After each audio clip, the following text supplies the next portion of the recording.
지난 8월 15일 한국 무기로 무장하며 나토에서 존재감을 키워온 폴란드가 대규모 군사 퍼레이드로 군사력을 선보였었습니다. 벨라루스발 안보 위기를 맞이한 폴란드의 국내 정세를 안정시키기 위한 행사임과 동시에 나토의 새로운 군사 강국으로 부상하게 된 폴란드의 존재감을 드러내는 행사였는데요. 그동안 폴란드가 도입해온 K2 전차, K9 자주포가 행진하고 하늘에서는 FA-50이 비행하며 폴란드군이 유럽 속의 한국군으로 거듭나는 듯한 광경을 보여주었습니다. 그리고 지난 9월 26일 대한민국에서도 10년 만에 시가 행진이 포함된 대규모 군사 퍼레이드가 펼쳐지며 세계 6위의 군사 강국에 오른 대한민국의 강력한 군사력을 과시했습니다. 게다가 이번 국군의 날 시가 행진에는 기존 우리 군의 장비들뿐만 아니라 그동안 베일에 쌓여 있었던 신무기들이 공개되어 큰 화제를 불러일으켰었는데요. 특히 그동안 극비로 취급됐었던 고위력 현무가 최초로 모습을 드러내며 중국에서 황급히 대책 마련에 들어간 상황이라고 합니다. 아시아 전역으로 위험을 떨치고 있는 대한민국의 비밀병기에 대해 자세히 알아보도록 하겠습니다. 2013년 이후 10년 만에 개최된 이번 행사를 위해 대한민국 육해공군의 모든 장비들이 총출동했습니다. 6,700명의 병력과 340대의 군사 장비가 동원되었는데요. 육군에서는 K방산의 주역인 K2 전차, K9 자주포, 천무 다연장 로켓을 비롯해 K1A1 전차, 장해물개척 전차, K55A1 자주포, 비호복합 대공포, 상륙 돌격 장갑차 등 거의 모든 기갑 장비들이 총출동했습니다. 수백 대의 기갑 전력이 열을 맞춰 행진하는 광경은 폴란드가 자국의 모든 기갑 장비를 총동원해 보여주었던 군사 퍼레이드와 비견되었지만 이는 한국군 전체의 기갑 전력의 1%밖에 되지 않는 물량일 뿐으로 일선에 있는 장비들을 군사 퍼레이드를 위해 동원할 필요도 없었습니다. 공군에서도 F-15K, KF-16, F-35 등 우리 공군의 주력 전투기들과 국산 초음속 전투기 KF-21까지 총 170여 대의 공중 전력이 참가한 에어쇼를 선보일 예정이었지만 아쉽게도 기상 상황으로 인해 취소됐었는데요. 대신 한국형 리퍼라고 할 수 있는 중고도 무인 정찰기 그리고 KF-21의 로열 윙맨 가오리 X의 축소형인 신형 스텔스 무인기가 최초로 공개되었습니다. 이 신형 무인기는 북한의 무인기 도발 사건에 대응하기 위해 개발된 현재 북한의 정찰 탐지 자산으로는 추적할 수 없어 대응이 불가능한 무인기인데요. 즉 서울에서 출발해 평양에서 김정은의 집무실을 촬영하고 와도 전혀 눈치챌 수 없다는 것이죠. 해군에서는 현재 새로운 미래 전술로 구상하고 있는 네이비시 고스트, 해양 유무인 복합체계의 주축이 될 무인 수상정 해검과 무인 잠수정을 트레일러에 실어 공개했습니다. 무인 수상정 해검은 북한 특작 부대의 침투 가능성이 높고 감시하기 힘든 복잡한 해안선을 감시해야 하는 한국 해군이 내놓은 답이라고 할 수 있는데요. 최대 30노트로 주행이 가능하고 RWCS 기관총, 비국 유도 로켓과 같은 무장을 갖추어 소규모 교전까지 가능한 무인 수상정 해검은 AI 시스템을 적용하여 무인으로 방대한 해안선을 감시하는 것이 가능해 고속정에 지나치게 쏠린 해군의 인력 문제를 해결할 수 있을 것으로 기대받고 있습니다. 그리고 이날 퍼레이드의 하이라이트는 바로 대한민국 삼축 체계의 핵심 장비들이었습니다. 북한의 핵무기에 맞서는 대한민국의 세 가지 전략 킬체인 한국형 미사일 방어 체계, 대량 응징 보복 체계를 위한 주요 장비들이 퍼레이드에 참여한 건데요. 타우스, 중거리 지대공 미사일 천궁, 패트리어트 PAC-3 미사일과 그리고 한국형 사드 LSM이 최초로 공개되었는데요. 패트리어트보다 높은 40km 이상 고도에서 북한의 핵미사일을 요격 가능한 방어무기이죠. 그리고 하이라이트는 대한민국을 아시아 최대의 화력 국가로 만들어준 현무 시리즈였습니다. 현무2C, 현무3 미사일이 순서대로 등장했는데요. 현무2는 우리 군의 주력 단거리 탄도 미사일로 가장 초기형인 현무2A는 300km의 사거리를 가지고 있었으나 후기 개량형인 현무2C의 경우 사거리가 무려 1000km로 연장되었습니다. 현무3는 최근 우크라이나 전쟁에서 주가를 올리고 있는 순항 미사일인데요. 순항 미사일답게 최대 3000km의 사정거리를 가지고 있어 북한과 일본 전역과 중국의 동북지방, 러시아의 극동지방까지 타격하는 것이 가능한 미사일입니다.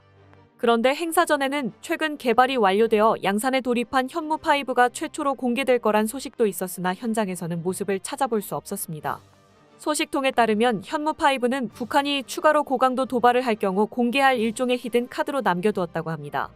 그런데 행렬 가장 뒤편에서 처음 보는 캐니스터 연장형 현무 차량을 확인할 수 있었는데요. 이 정체불명의 현무가 그동안 베일에 감춰져 있었던 고위력 현무인 것으로 추정되고 있습니다. 고위력 현무란 북한의 핵무기 사용 시 강력한 응징, 보복을 위해 개발된 괴물 미사일을 가리키는 말인데요. 과거 공개된 발사 영상을 통해 살펴보면 날개 부분을 제외하고는 현무2와 유사한 형상을 가지고 있으며 관통력을 높이기 위한 쐐기 형태의 탄두부를 가지고 있습니다. 또한 공중에 튀어오른 후 점화하여 날아가는 콜드런치 방식을 사용하고 있어 향후 SLBM으로서 잠수함에 탑재될 수 있을 것으로 예상되고 있습니다. 무엇보다 가장 큰 특징은 세계 최대 중량을 자랑하는 8톤급 탄두라고 할 수 있는데요. 8톤의 탄두를 가지고 마하 10의 속도로 내리꽂히며 막대한 운동 에너지를 통해 단 한 발로 수십 미터 깊이의 콘크리트 지하 벙커를 날려버리는 게 가능한 우리군 최강의 재래식 전력이라고 할 수 있습니다. 게다가 탄두를 일반적인 탄도미사일 수준으로 줄일 경우 사거리를 3,000km까지 늘리는 게 가능하죠. 핵무기를 보유하는 게 허용되지 않는 한국에서 북한의 핵무기에 대응하기 위해 여러 발을 발사할 경우 핵무기급의 위력을 낼 수 있는 괴물 미사일을 만들어낸 것입니다. 이처럼 킬체인과 대량 응징 보복의 핵심인 현무 탄도미사일이 대중에게 공개된 것은 이례적인 일이었는데요. 최근 북한, 중국, 러시아가 손을 잡고 한반도의 전쟁 위험도를 끌어올리고 있는 것에 대해 엄중한 경고의 메시지를 전달하기 위해 특별 공개한 것으로 추정되고 있습니다. 과거 소련과 미국 사이에서 벌어졌던 냉전이 북중러, 미한일이라는 새로운 대치 구도를 사이에 두고 신냉전이란 이름으로 부활했는데요.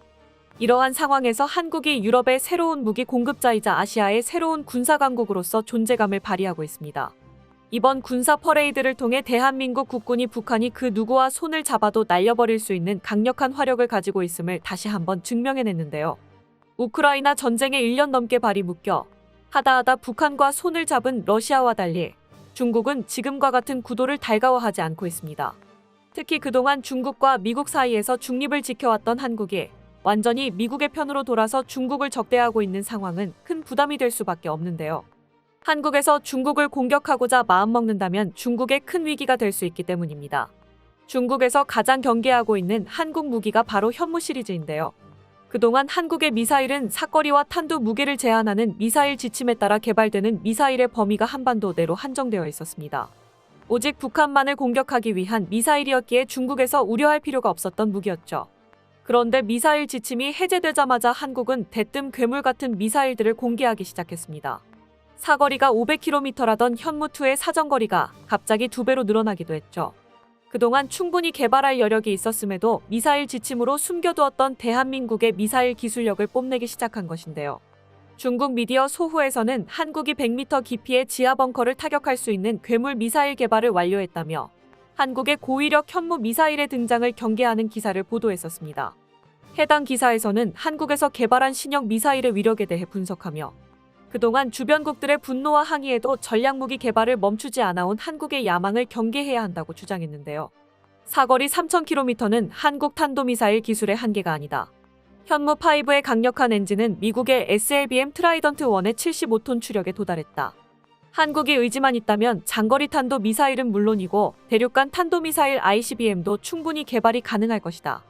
얼마 전엔 수백 발의 현무 미사일을 탑재한 합동화력함을 서해에 띄우겠다더니 이제는 안방에서 베이징까지 타격 가능한 미사일을 만들어냈다는 소식에 중국에서도 기함하지 않을 수 없었는데요. 한국의 새로운 화력 체계를 직시한 중국에서 이례적인 태도를 보여주어 화제가 되고 있습니다. 지난 5월에는 4대 불가 방침을 통보하며 한국을 협박하던 중국이 시진핑 주석의 방한 카드까지 보여주며 한국 챙기기에 나선 것인데요. 현재 진행되고 있는 항저우 아시안게임으로 중국을 방문한 한덕수 국무총리에게 시진핑 주석이 방한 문제를 진지하게 검토하고 있다고 전했다고 합니다. 시진핑 주석은 2014년 7월 국빈 방한 이후 한중 관계가 악화되면서 발길을 뚝 끊었었습니다. 그런데 한국에서 군사 퍼레이드가 진행되고 있는 와중에 거의 10년 만에 방한 의사를 밝힌 건데요. 전문가들은 지난달 미국 캠프 데이비드 정상회의를 기점으로 한국과 미국 간 군사 안보 협력 수준이 그 어느 때보다 높아지면서 이를 견제하려는 중국의 전략적 움직임이 반영된 것으로 보고 있습니다. 결국 다른 나라가 말을 듣게 만들려면 우리가 힘이 있다는 사실을 증명하는 수밖에 없다는 걸 새삼 깨닫게 되는데요. 대한민국 국군이 창설되고 어느덧 75년이라는 시간이 흘렀습니다. 75년 전 전차 한 대 없이 군사 퍼레이드를 진행했던 1회 국군의 날 행사를 돌아보면 한국군이 얼마나 눈부신 발전을 이루어낸 건지 느낄 수 있는데요. 이번 퍼레이드를 위해 비를 맞으며 노력한 장병 여러분께 감사의 박수를 보내며 대한민국이 더욱 부강한 국가로 거듭나 힘이 약해 나라를 잃고 분단의 고통을 겪었던 과거를 다시는 반복하지 않을 수 있기를 기원해봅니다. 끝까지 시청해주셔서 감사합니다. 도움이 되셨다면 좋아요를, 다른 이야기도 궁금하시면 구독을 눌러주세요.